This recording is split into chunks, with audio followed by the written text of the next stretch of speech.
ये नहीं है बस साले बहुत लोगों ने लेना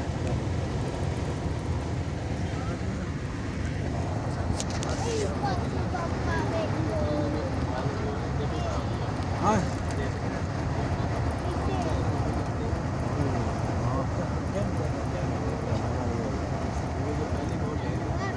चलो ये लेट वाली बात अलग है नमाज का ताल्लुक है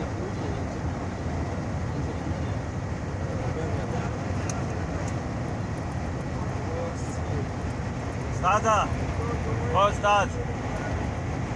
नमाज पढ़ना के नहीं अल्लाह के बंदे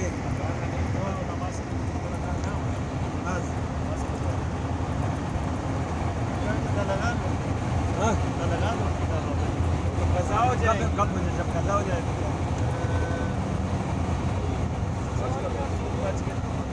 5 मिनट और लगे कज़ा हो जाए हाँ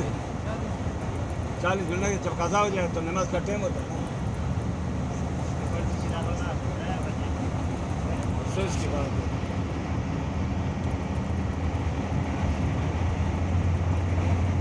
60 बंदे बैठे हैं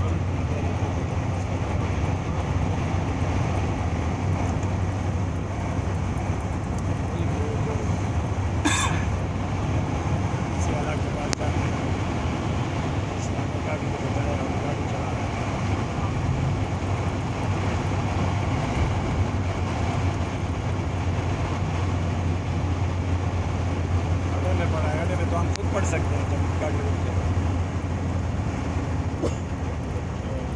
हमारा बस है दिमाग खबर आ रहा 50-60% यूदी का जरूरत उसके चलना कलिमे भी कलिमा में पानी कलिमा भी